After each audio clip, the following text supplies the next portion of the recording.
Halo, selamat malam warga YouTube, sementara kita hempaskan dulu cerita seram.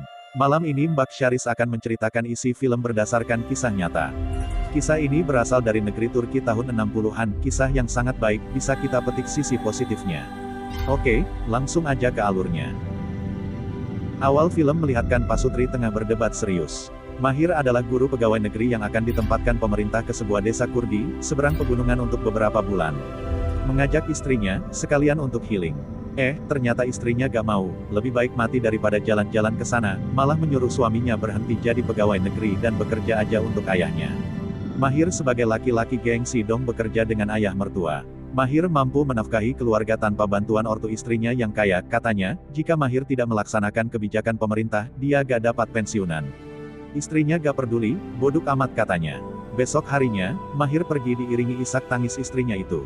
Menuju desa terpencil dan miskin, menggunakan bus dengan pemberhentian terakhir. Mahir nanya ke kernet, mana desa Kurdinya. Desa itu berada di sebelah gunung-gunung di sana. Mahir harus jalan kaki menempuhnya. Berjalanlah Mahir menggotong kopernya, mendaki bukit-bukit, menurun dan mengarungi anak sungai lalu mendaki, menurun lagi. Sampailah Mahir di desa itu, ia terkejut karena Mahir disambut dengan todongan senjata. Mahir mengangkat kedua tangannya, mengatakan dirinya adalah guru yang akan mengajar di desa. Awalnya warga desa tidak percaya, Mahir meyakinkan dengan rasa takut. Warga pun menyambut Mahir dengan hangat dan curhat, mengatakan pemerintah tidak menyediakan fasilitas. Namun hari ini diberikan guru yang agak terlambat, mungkin esok akan diberikan listrik, air, jalan dan sekolah. Mahir menjelaskan tentang dirinya yang telah menikah dan punya 2 putri. Begitu pula dengan ketua desa, dia menceritakan punya 6 putra dan tidak menyebutkan putrinya. Karena bagi mereka punya anak perempuan akan pergi dan jadi milik orang lain, tidak perlu disekolahkan. Pagi itu Pak Ketua mengatakan pada putranya, siapa yang ingin menikah tahun ini? Celal dan Feizo mendekati ayahnya. Lalu ayah menanyakan lagi siapa yang tertua, Aziz anak Pak Ketua yang cacat mendekati ayahnya itu. Mahir yang ikut berkumpul saat itu prihatin melihat keadaan Aziz. Rupanya, yang akan dicarikan istri adalah Celal. Kemudian Pak Ketua meminta istri beserta rombongan untuk mencari gadis yang cocok untuk Celal. Ketika rombongan itu berjalan, Celal mengejar ibunya. Mengatakan ingin istri cantik, gigi sempurna, dada besar, pinggang ramping, pantat yang bagus. Ibunya pun mengatakan Celal tidak tahu malu dan menyuruh Celal menjaga mulutnya. Celal menambahkan, tidak ingin istri pendek dan perhatikan, giginya harus rapi. Kemudian wanita sebelah ibunya mengomel, menyuruh Celal bercermin bahwa Celal itu jelek, mengapa menginginkan hal yang berlebihan. Aziz mengejar ibunya mengusap wajah Aziz, meminta Aziz pulang. Dia akan segera kembali membawa pengantin. Aziz berusaha berbicara, tapi Aziz kesulitan bicara karena otot bibirnya bermasalah. Celal menarik Aziz, dari kejauhan terdengar teriakan saudara, sepupu dan temannya bercanda soal pengantin yang diidamkan Celal. Tibalah rombongan emak-emak tadi ke rumah gadis yang akan dipinang. Keluarga berkumpul pada satu ruangan.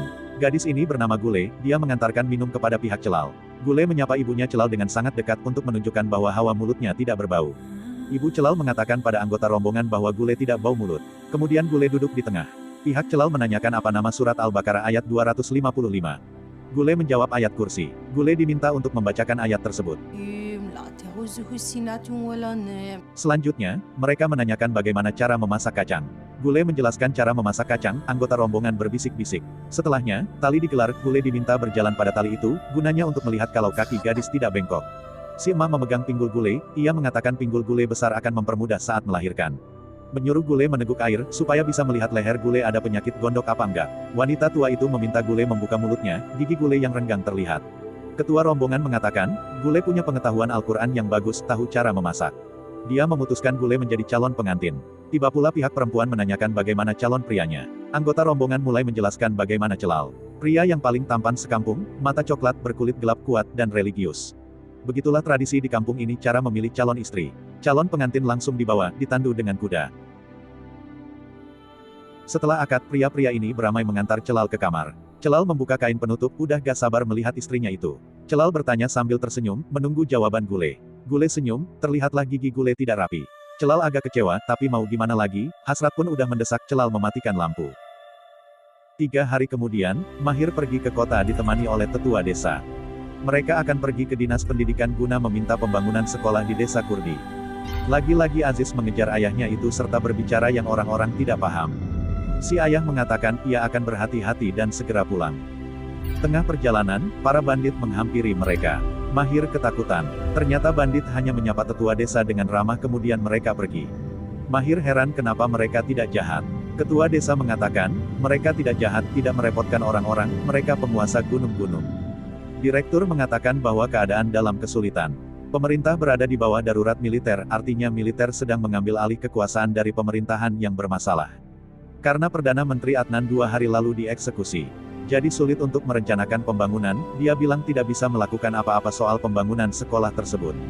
Dia bilang, jika di desa tidak ada sekolah, pulang aja ke rumah. Mahir dan tetua cukup kecewa. Mahir mengatakan tidak bisa melanjutkan, ia akan pergi. Haidar mengatakan anak-anak sudah begitu senang dengan hadirnya guru, pasti mereka jadi sedih. Malam itu, Mahir berpikir keras bagaimana caranya ia bisa membangun sekolah di desa.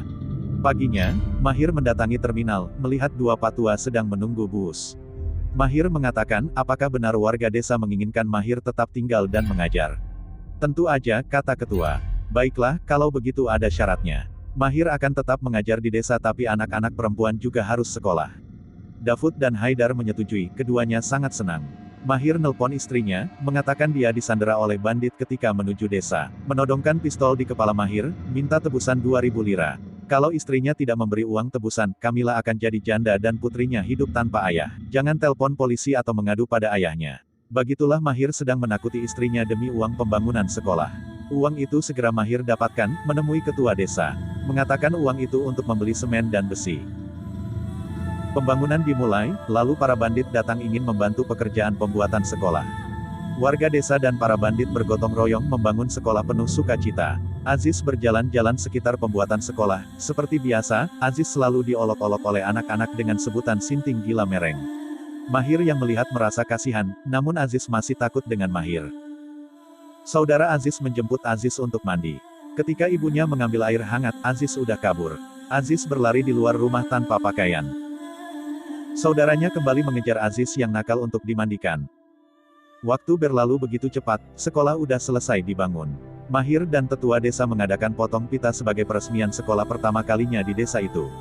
Anak-anak berlarian memasuki ruang kelas. Aziz penasaran dengan sekolah itu, dia dan sahabatnya, seekor kuda hitam. Aziz mengintip dari jendela kaca, Mahir sedang bicara dengan Gofur, keponakan Aziz. Jam istirahat, anak-anak mengitari Aziz dan mengolok-olok Aziz. Seperti biasa, Aziz menjadi marah. Mahir segera menghampiri mereka, memberi pengertian pada anak-anak. Jika anak-anak mengganggu Aziz, mereka tidak mendapat permen biskuit, dan gak boleh masuk sekolah.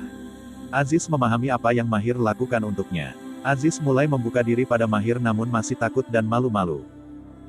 Malam itu Aziz mengintip Mahir dari jendela, Mahir pun menyuruh Aziz untuk masuk tapi Aziz gak mau dan pergi. Suatu siang, ibunya terkejut, kuda kesayangan Aziz pulang tanpa Aziz. Membuat keluarga panik, mencari-cari Aziz ke penjuru desa. Aziz entah kemana, membuat ketua cemas. Celal dengan terengah-engah mengatakan pada ayahnya, ternyata Aziz sedang belajar di sekolah. Mereka pun menyusul Aziz ke sekolah, mengintip dari luar jendela. Terlihat Mahir sedang mengingatkan anak-anak lain untuk sepakat tidak mengganggu Aziz lagi. Bahkan Mahir menjadikan Aziz sebagai ketua kelas. Ketua desa terenyuh hatinya, melihat Mahir tulus bersemangat mengajari Aziz. Mahir adalah orang luar biasa, memperlakukan Aziz sangat baik.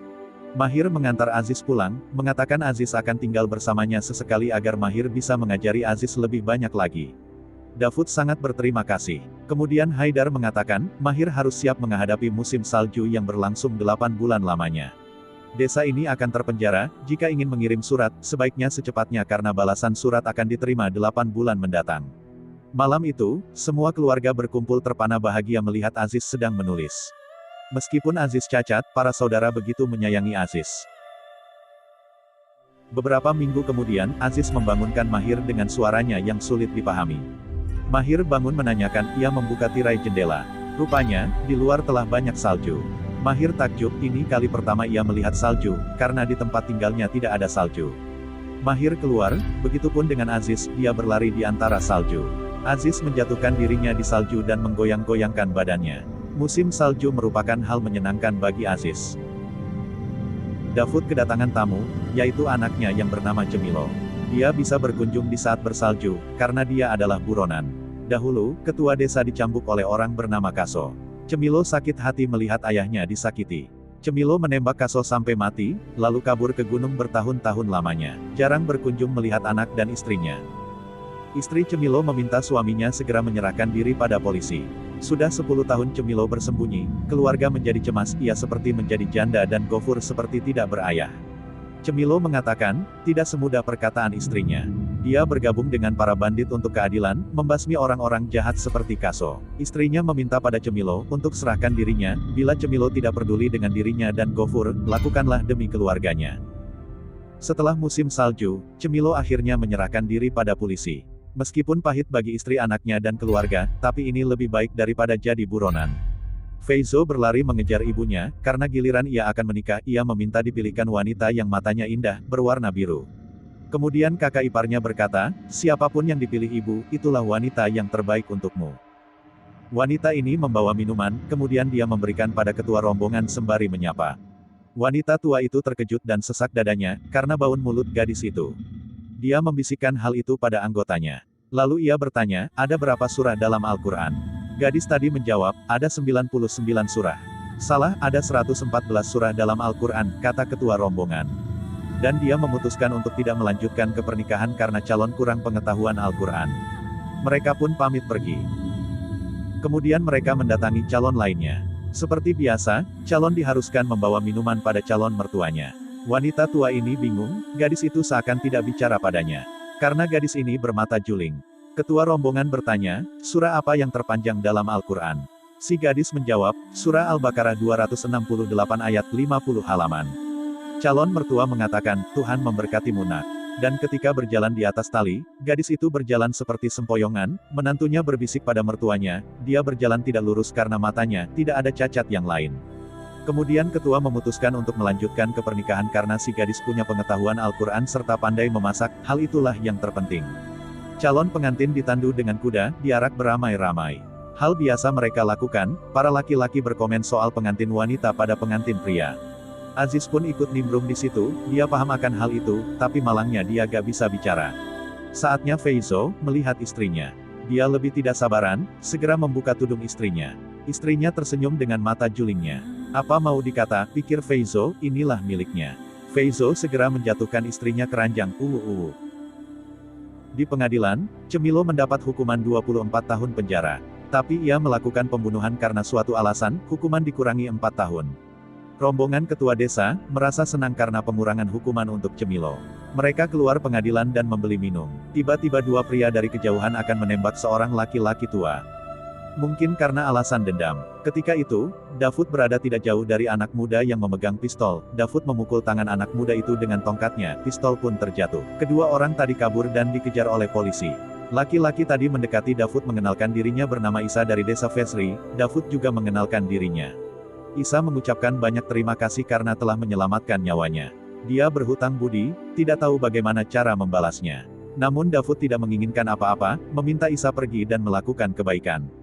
Isa pun dengan tidak enak hati, mengucapkan terima kasih dan pergi. Sesaat Isa berbalik dan menanyakan pada Davud, apakah Davud punya anak laki-laki yang belum menikah? Davud menjawab, ada satu belum menikah. Isa memiliki anak perempuan tunggal, katanya, Davud telah memberinya hidup, ia akan memberikan putrinya. Davud mengatakan, anaknya cacat. Tidak mengapa kata Isa, asalkan hatinya baik. Davud meminta Isa berpikir baik-baik, karena anaknya cacat. Isa tetap nekat, meminta Davud mengirim keluarga Davud untuk meminang putrinya. Davud menoleh pada rombongannya dan menyetujui permintaan Isa. Davud mencari Aziz yang berada di sungai bersama kuda kesayangannya. Mengabarkan pada anaknya, bahwa ia telah menemukan calon untuk Aziz, dan ibunya besok akan pergi menemui gadis itu.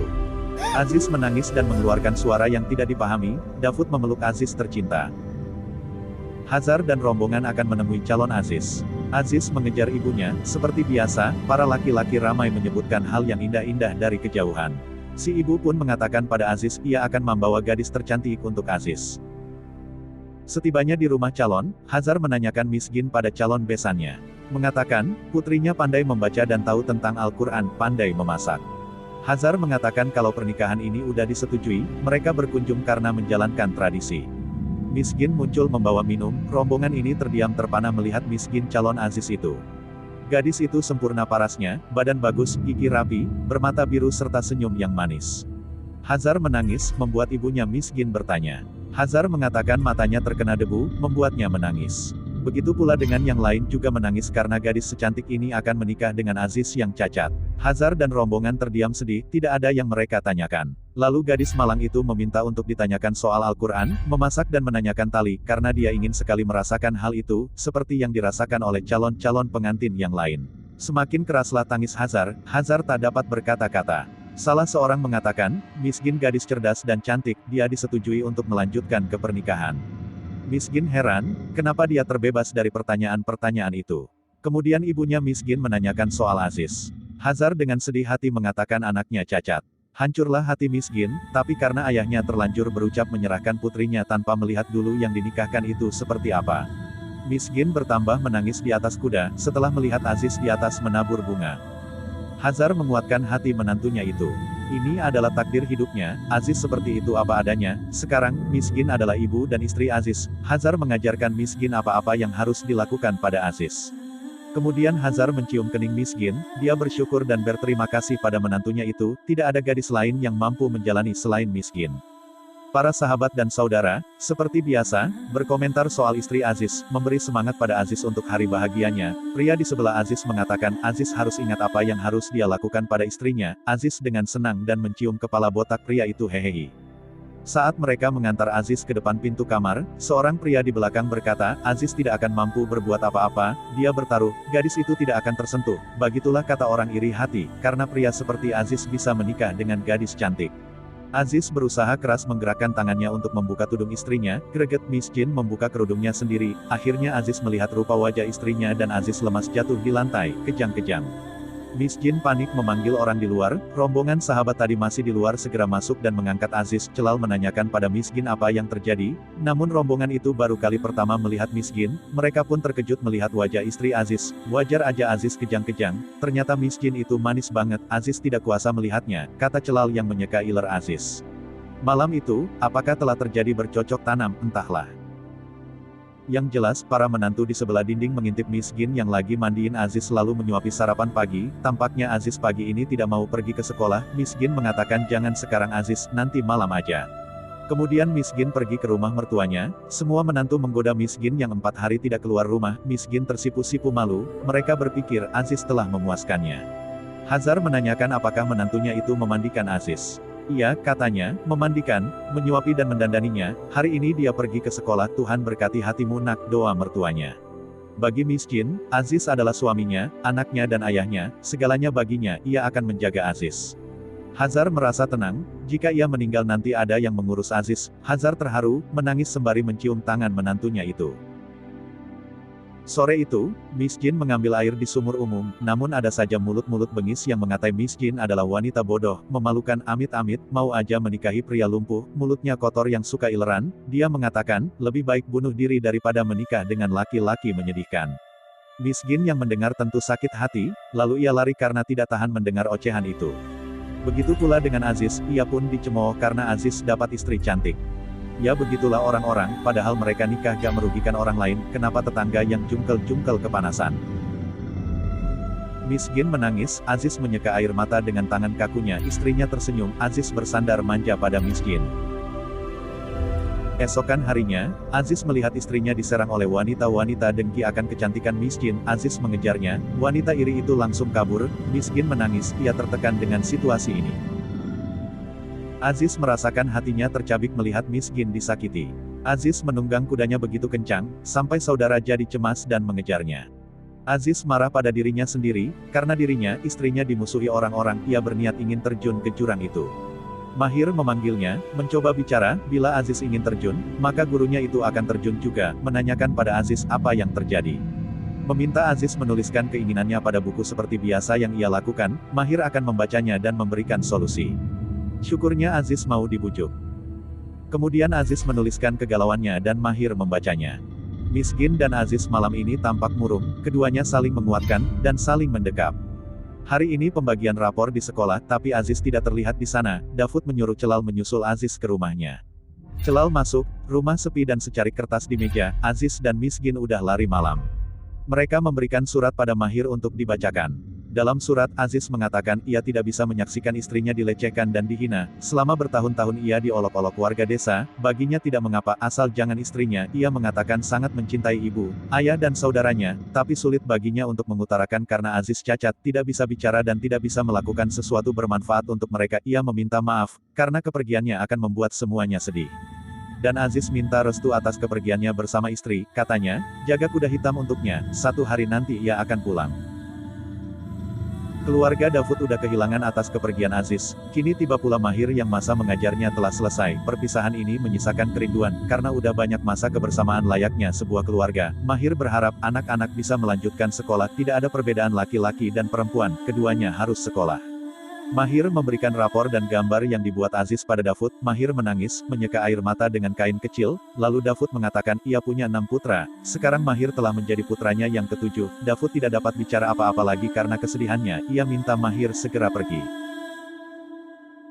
7 tahun kemudian, telah tampak tiang-tiang listrik dan sebuah jalan yang belum diaspal. Siang itu, keluarga Davud tengah duduk-duduk di atap rumah, seperti hari biasanya mereka lakukan. Dari rumah, kejauhan tampak mobil melaju di jalan berdebu itu, mobil berhenti tak jauh dari perkarangan rumah. Rupanya itu Mahir dan istrinya, tentu warga yang dulu dekat dengannya merasa senang bisa bertemu lagi. Haidar segera ingin membawa Mahir masuk ke dalam, tapi Mahir mengatakan ia ingin memperlihatkan sesuatu pada mereka semua. Tentu aja mereka bingung, apa yang akan dilihatkan oleh Mahir itu. Mahir memberi isyarat ke arah mobil, terbukalah pintu, muncul anak laki-laki dan seorang laki-laki dewasa. Keduanya berjalan mendekati ke arah Mahir. Tak lama dari dalam mobil keluar wanita yang menggendong balita. Mereka semua bengong, dan ragu-ragu atas apa yang mereka lihat, lalu kuda hitam menghampiri pria itu, ia dan kuda itu saling mendekapkan kepala. Telah yakinlah mereka, bahwa itu Aziz mereka yang pergi itu. Semua anggota keluarga menangis. Davud menanyakan, apakah benar ini Azizku? Aziz pun menjawab iya. Oh, semua berseru akan Aziz yang udah bisa bicara. Aziz mengatakan ia sangat merindukan semua kerabatnya. Ayahnya menanyakan apakah Aziz melakukan operasi. Tidak, kata Aziz yang ingin menangis, ini semua karena ia mencintai istrinya. Demikian kisah ini, seperti dongeng saja, tapi ini sebuah kisah nyata akan keajaiban cinta. Cinta bisa membawa kita pada arah yang bijak, namun ada juga membawa pada arah yang buruk seperti cinta satu malam. Hehehe. Sampai bertemu lagi di film selanjutnya.